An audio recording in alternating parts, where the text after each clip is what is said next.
Hey everybody, this is Doomhammer with another weekly update. We have finished week 16. We'll go over the games real quick. So we see the Jacksonville Jaguars take down the Miami Dolphins. They only had one loss this season. They get their second against Jacksonville. Colt McCoy, not even the cleanest game for him. 2 interceptions, but 3 interceptions for Newton. Jacksonville takes the win. 9-6 for Jacksonville. Then you got the St. Louis Rams rising to 13-2 in the NFC, defeating the Detroit Lions. Solid victory for them. It was tight. I'm trying to remember if it was like a last-second field goal. I believe that's how it shaped out. Then you got the Panthers trying to get more solid opportunity in the playoffs, and they fall short to the Philadelphia Eagles, who are 12-3. McNabb with over 330 yards. Blake Bortles and the Kansas City Chiefs triumph over the Denver Broncos and Sam Bradford, as we see, just by a field goal. Andre Roberts, 167 yards. Good for him. Then you got the Patriots falling to the Seattle Seahawks. This is not good for them because after this game, they are now, they're still fighting for a playoff seed, but they fell out of the 7th seed. So they're like, I think they're 8th or something like that. We'll see where they are officially. But only 85 yards for Tom Brady. Gonna have to let me know. Do you think Bill Belichick should be on the hot seat if he fails to make the playoffs in the second year straight? I don't know. Patriots could have to make some changes. Then you got the Buccaneers defeating the Falcons, so good win for Blaine Gabbert. And we see McFadden with over 100 yards. Manning 4 touchdowns was not enough. Then the Battle of Dallas. This was the Monday Night Football game. Dallas falls short, 21-34. Sanchez helps move the Houston Texans to be more competitive for a potential playoff spot. They are now tied with the New England Patriots, so we'll see if they are able to make a move into the postseason. Then you got the New York Giants falling to the Cincinnati Bengals. Bengals are in the lead in the AFC North, and they're starting to run away with it. Pittsburgh is not really doing a good job keeping up with them. Baltimore, Cleveland, neither of them are really in that hunt. So, yeah. And then the Giants are 6-9. Then I think this was the Sunday night game. Derek Anderson is undefeated as a starting quarterback for the Arizona Cardinals in the absence of Andy Dalton. We got Palmer, who got hurt in that game, played through the injury for a bit, and it just did not work at all for them. Chicago falls in a very clearly decisive victory for the Cardinals. Speaking of Pittsburgh sucking, they are 6-9. We see the Chargers smash them 36-22. You can see some of the stats there if you want some of the specifics. Then we've got the Buffalo Bills falling to the Jets as expected.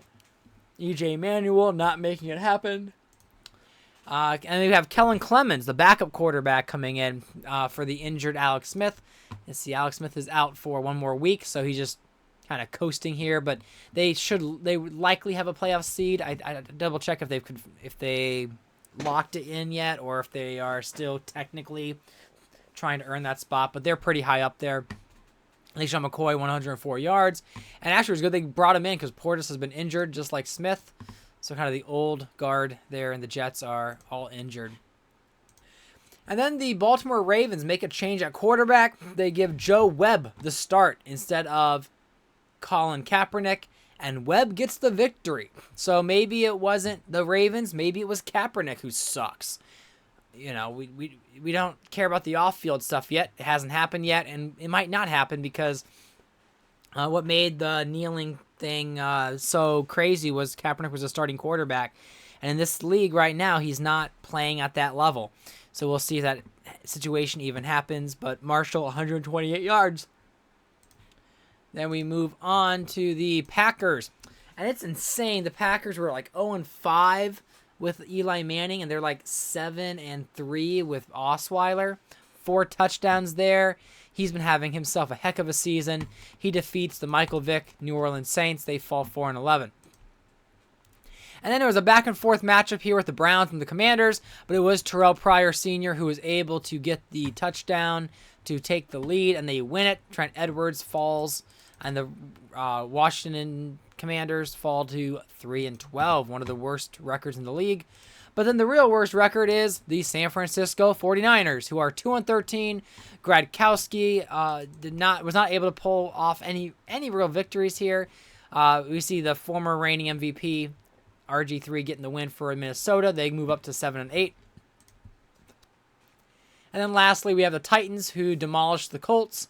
The Colts had a chance to tie the Titans for the bottom of their division, but now they kind of lock it down. They're 3-12. Kirk Cousins, I guess in real life, it was better that he sat behind RG3 all those years because he has not been doing well as a starter. He's got a very bad win-loss record. I don't know if you guys read all the news, but the news is there that you can take a look at. Then the top performers, I mean, Blaine Gabbert, a little bit of a surprise there with 5 passing touchdowns. Rodgers, Osweiler. Rodgers not a surprise. He should be doing that each week. Osweiler is a surprise. Stewart, Michael Vick. Interesting, even in the loss, I think it was the 5 rushing attempts and 109 yards. He actually ran more than he threw. So that's a unique stat. Yep, and Clay has been doing a great job as like what's his overall? 71. It was like a 66 or something like that, 64 maybe, and then he just really blew us away. Injury report, a good number of people got hurt, so that's a list of all those different injuries. And I did some roster filling because of some of the injuries. All right, so we are the Jets did clinch the wild card, so good for them. So let's take a deeper dive now with the standings. As you see, the Jets and the Dolphins have clinched. Patriots are outside looking in. I don't know, see what seed are they? They are 8th seed. So they are right on the outskirts there. They're trying to get back in. Buffalo 4-11. They're one of the bottom feeders. Cincinnati is 9-6. I guess Cleveland is technically in the running. What is Cleveland, 9 or 10? They're the 10th seed. But they're tied with the Patriots, tied with the I guess they're a game behind the Chargers. I think you took the 7th seed so far. So Cleveland is actually in the running. I didn't even realize that. And they're above Pittsburgh, which is a shock. And then Ravens are 5-10. Jaguars, I don't think they have not clinched their division yet. I guess they have to wait because if the Texans win 2 games and they lose 2 games, then the Texans have a chance at it. Denver has clinched 10-5. Raiders and Chargers 8-7, both in the wild card picture right now. Jets clinched the 1 spot. Kansas City Chiefs are 7-8. They're actually right there on the cusp too. A lot of 7-8 teams. Are they the 9th seed? They are the 9th seed. So Bortles really turned that around. Then you got the Eagles. They have clinched the playoffs, and it looks like is the Y the division? I don't remember. Nah, whatever. And then you got Cowboys 10-5. They have not secured a playoff seed yet because I guess you got the Cardinals who did. The Cardinals have clinched a playoff spot. The Rams have. Falcons have yet to do it. Detroit, actually, oh my goodness. Green Bay and Minnesota could overtake Detroit for the division. So it's not over in the NFC North. That's going to be something to watch because Packers were 0-5 and Osweiler could have led them to the playoffs. And they do have 2 first-round picks. They're both going to be later first-round picks as the Jets and the Packers. But, hey, that's something. They traded away some assets, and they ended up having a better season because of it. Maybe, I guess we can say they got rid of some head cases.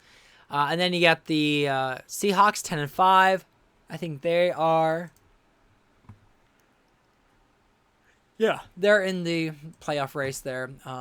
Cowboys are 6th seed, so they're behind. They are ahead of them. And then it's the Cardinals who've clinched the 5th seed.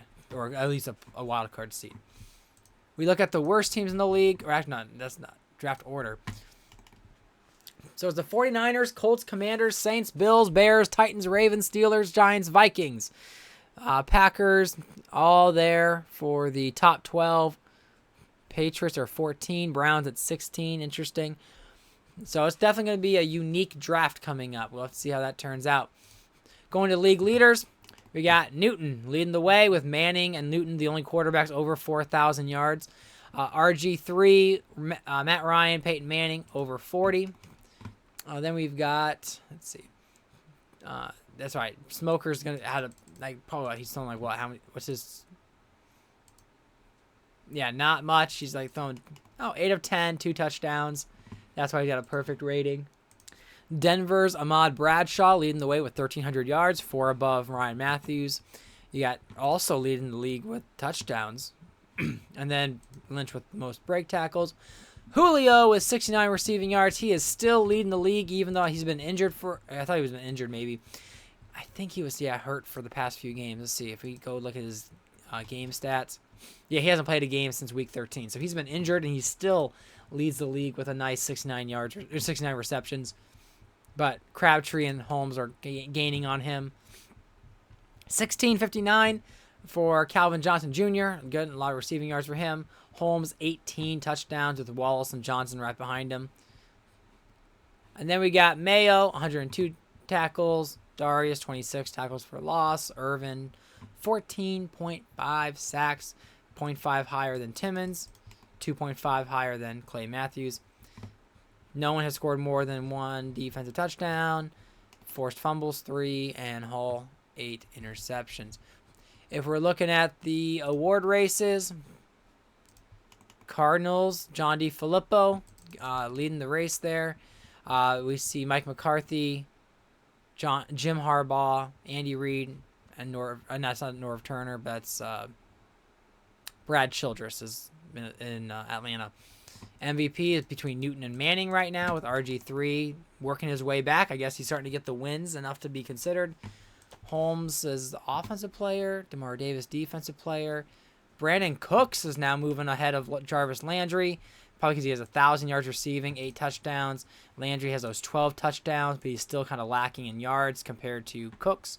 Defensive rookie is looking at Khalil Mack, who is 0.5 sacks more than Clowney. 1 more tackle for a loss, 3 more tackles, 3 more pass deflections, I think, probably.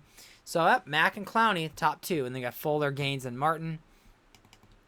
I don't know if we care about these positions yet, but let's see. Anything else that I should go over with you all?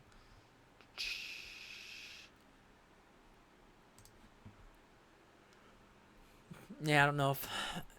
Let's see if you detailed. Okay. Yeah, so number 1, top 5, we got Dolphins, Rams, Eagles, Cardinals are up there, and Denver. Worst teams, 49ers, Commanders, Colts, Buffalo Bills, Saints, and Chicago Bears. So we are done with Week 16, moving to Week 17. I'm trying to get through these faster, mostly playing on accelerated clock when I get the chance, and trying to get ourselves to the postseason. So if you like this content, leave a like, subscribe to the channel. I'm going to keep trying to update you on this alternate reality. So thanks for watching, and hope to see you in the next video.